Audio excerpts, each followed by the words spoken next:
बिस्मिल्लाहिर्रहमानिर्रहीम। दोस्तों अस्सलाम वालेकुम, मैं हूं शाद और आप देख रहे हैं शाद की बात। हस्बे मामूल हस्बे रिवायत, अल्लाह से दुआ उम्मीद यही कि आप जहां भी होंगे खुश होंगे और अपने मामलात को पूरी खुश उसलूबी से और ईमानदारी से निभाने की कोशिश कर रहे होंगे। अल्लाह ताला सबके मामलात को ठीक रखे, सबके मामलात में आसानियां फरमाए। लव मैरिजेस, अरेंज मैरिजेस दो अलग अलग से बिल्कुल उलट टॉपिक्स हैं। ज़ाहरी तौर पर कबूल कर लेना जो है उसका कोई मतलब नहीं है। ज़हनी तौर पर भी कबूल करना, जिस्मानी तौर पर भी कबूल करना, ये सारी चीजें साथ रहती हैं। सिर्फ दुनिया के दिखावे हाँ ये दोनों मियाँ बीवी हैं, दो लोगों के सामने मियाँ बीवी नजर आना है, ज़ाहरी कैसर भी काउंट होता है, लोग तो उसी को जज करते हैं। लेकिन मैं ये कहता हूँ कि कहीं ना कहीं इस तरह के नाकाम होने की वजूहात में अगर देखें तो हो सकता है कि बड़ों का फैसला कहीं कहीं आके, कोई अना में आके या किसी जिद में आके या किसी दबाव में आकर के हुआ हो और उनके भेंट चढ़ जाते हैं बच्चे, या फिर इस तरह का सीन भी होता है कि क्योंकि हर बच्चे के ज़हन में कुछ आइडियल्स होते हैं, कुछ तस्वीरें बनी होती हैं। लड़की और लड़का दोनों की मैं बात कर रहा हूँ। उम्र जैसे जैसे होती है हार्मोनिक तब्दीलियां होती हैं, नौजवानी से बलूगत की तरफ बच्चे आते हैं।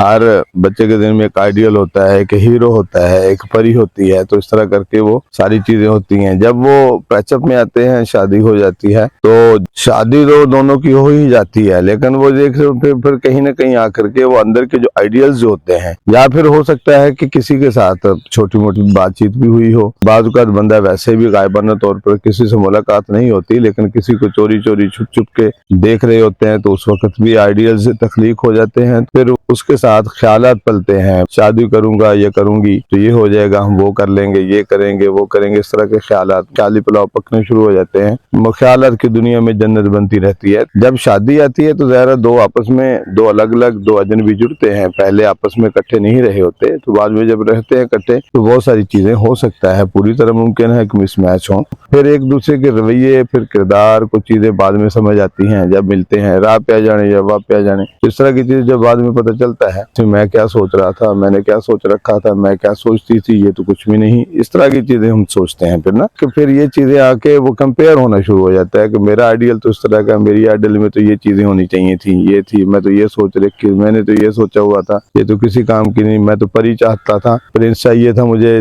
ज़ाहिर हर लड़की शहजादा ही चाह रही होती है। तो उन चीजों के साथ जब कंपेयर शुरू होता है, जब एक दूसरे के साथ मवादना शुरू होता है, तो वहां आकर के आइडियल दुनिया, ख्यालात की दुनिया, तसव्वुरात की दुनिया जो है वो ज़ाहिरी दुनिया से बिल्कुल मिसमैच होती है। जब ये मिसमैच होती है तो उसमें आके बहुत सारी चीजें को बातें आनी शुरू हो जाती हैं। फिर बंदा अपनी उसी ख्याल की दुनिया में, अगर दोनों आपस में जुड़ न पाए, आपस में ज़हनी तौर पर मैच न हो पाए, एक दूसरे के साथ खुलूस और प्यार नहीं बना पाए, फिर वो ख्यालात की दुनिया जो होती है वो आगे दर आती है और उसके साथ कंपेयर होना शुरू हो जाता है, जिसमें आके जो है ना फिर उलझने बढ़ती हैं। अदम बर्दाश्त का जो है पहलू वो बढ़ना शुरू हो जाता है। बंदा फिर तखयलात में, ख्यालात में, तसव्वुरात में रहना शुरू हो जाता है। जैसे जैसे मिसमैचिंग बढ़ती जाती है वैसे वैसे दोनों तरफ से तकलीफ बढ़ती जाती है। ज़ाहिर है अलग नहीं होगा, फिर ज़ाहिरी सूरत हाल को मैंने कहा लोग जैसे देखते हैं, खिंचाव नजर आ रहा होता है, तनाव नजर आ रहा है, तो आपके किरदार में, रवैये में, बोल चाल में, उठने बैठने में, दोनों के, उसमें आके घर वाले भी परेशान हो जाते हैं। हाँ, फिर यहाँ ये होता है कि नीयत से, दिल से, ज़हन से और ज़हनी तौर पर एक दूसरे से जुड़ना बड़ा जरूरी है। अगर नहीं जुड़ते तो एक किस्म की एक दूसरे के साथ नाइंसाफी भी है, बेईमानी भी है, और इस तरह की चीजें जो होती है वो गलत करती हैं। और यही चीजें हैं, अगर ये चीजें होती हैं, आगे बढ़ती रहें, तो ये घर की खुशहाली को बेबरकती में बदल देती हैं। फिर वैसे भी जैसे कहते हैं कि रिज़्क़ की फरावानी, रिज़्क़ का खुलना जो है वो उनके मामलात में आसानियां अता फरमाए। किसी को बुरा लगा हो तो उसके लिए माजरत। अल्लाह मेरा आपका हामी नासर। वस्सलाम।